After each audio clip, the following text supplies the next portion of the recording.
네, 전해드린 대로 정부가 주요 품목 가격에 대해서 밀착 관리에 들어갔지만요. 실효성을 놓고는 논란이 계속되고 있습니다. 네, 관련 내용 석병훈 이화여대 경제학과 교수와 함께 자세히 짚어보도록 하겠습니다. 안녕하십니까? 안녕하세요. 교수님, 월급 빼고 다 올랐다는 말은 지금 실감할 것 같아요. 모든 국민들이요. 네. 그런데 이 문제를 가장 큰 원인, 물가가 오른 원인 어디서 찾을 수 있습니까?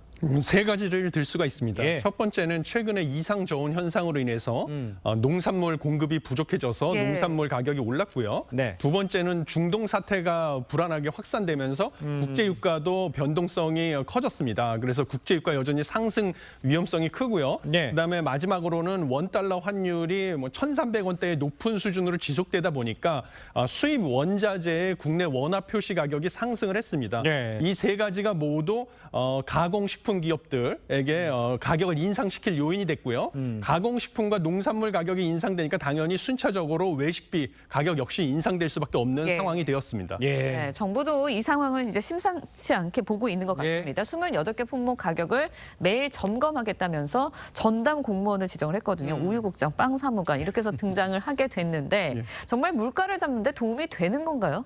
예, 저는 물가를 잡는 데 도움이 되지 않을 것이라고 보고 있습니다. 예. 일단 그 담당 공무원들이 하는 역할이라는 것이 예. 결국은 생산업체, 소비자 단체 등하고 현 소통을 하면서 애로사항 발굴하고 해결 방안 제시해 주는 대가로 정부 정책에 협조해 달라 이런 식의 역할을 할 거라고 얘기를 하고 있는데요. 예. 그래서 필요하면 해당 기업 직접 공무원이 방문하고 업체들하고 간담회까지 열겠다 이런 것인데요. 이런 것이 지금 당장은 기업들이 정부의 눈치를 봐서 물가를 못 올리고 있지만요. 가격을 못 올리지만 결국은 자유시장 경제 시스템하에서 영원히 물가를 통제할 수는 없는 노릇입니다. 예. 그래서 나중에 물가 통제가 풀리게 되면 지금 가격을 못 올려서 이윤이 줄어든 것까지 만회할 정도로 다시 큰 폭으로 올릴 것이기 때문에 지금만 물가가 안정된 것처럼 보이는 착시 효과만 유발할 것이다라고 보고 있습니다. 네. 그러니까 이제 밀착 마크에서 어떻게 되는지 좀 살펴봐라. 이런 쪽으로 해석을 할 수가 있겠는데 그렇다면 만약에 예를 들어서 우유국장 같은 경우에 변동이 있으면 그 프레시별로 부담을 많이 느끼겠는데요? 예, 그렇습니다. 당연히 자기가 할당받은 품목의 가격이 많이 올라가게 네. 되면 그러니까요. 당연히 압력을 받게 되고요. 예. 그다음에 해당 공무원 입장에서도 우리나라 같은 자유시장 경제 체제 하에서 해당 품목의 가격은 시장에서 수요 공급에 의해서 결정이 되는 거지 예. 개인 공무원이 압박을 한다고 해서 붙잡아 놓을 수 있는 것이 아니거든요. 그래서 결국은 이런 것이 기업에 대한 또 추가적인 압박으로 제공될 유인이 있어가지고 이건 좀 불합리한 정책이다 이렇게 보고 있습니다. 그렇군요. 네.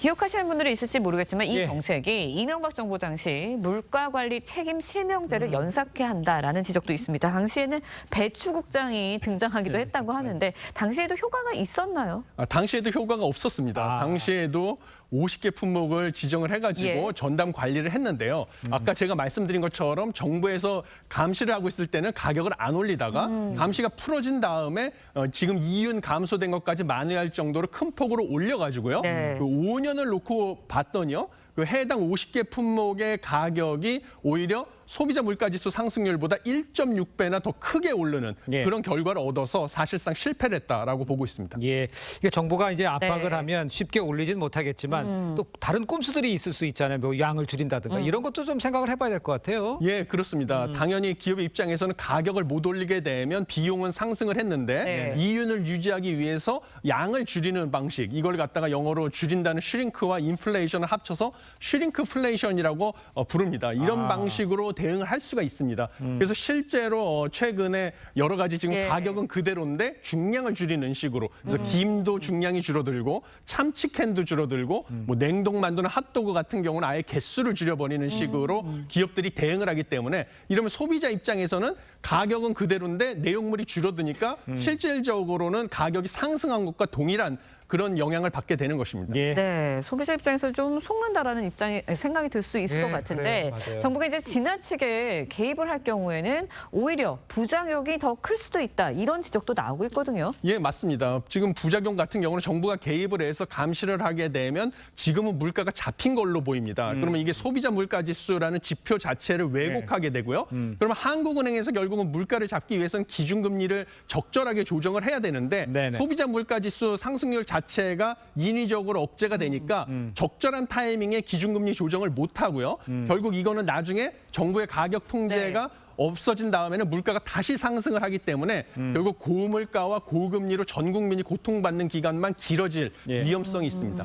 자, 지금 이제 교수님 얘기를 네. 쭉 들어오면 특단의 대책은 없고 밀착 마크도 쉽지 않을 것 같고 이런 상황에서 그럼 교수님이라면 뭐 어떻게 이 고물가를 해결해야 된다? 뭐 좀 팁을 좀 주시는 게 좋겠습니다. 예, 그러니까 결국 시장의 원리에 맞춰서 물가를 잡을 방법을 강구해야 되는데요. 그렇죠. 농산물 지금 이상 저온으로 공급이 부족해져서 예. 농산물 가격이 상승을 했으니까 네. 정부가 비축한 농산물을 시장에 더 푼다든지 아니면 할당 관세라고 해서 일정량에 대해서 수입 관세를 낮춰주는 정책이 있습니다. 그런 식으로 수입 농산물을 값싸게 들여와서 국내 시장에 풀면요. 네. 농산물 가격이 안정이 되고 순차적으로 가공식품 가격과 외식비 역시 안정이 되는 효과를 얻을 수가 있습니다. 이런 식으로 시장 원리에 기반한 정책 대응이 필요하다고 생각합니다. 알겠습니다.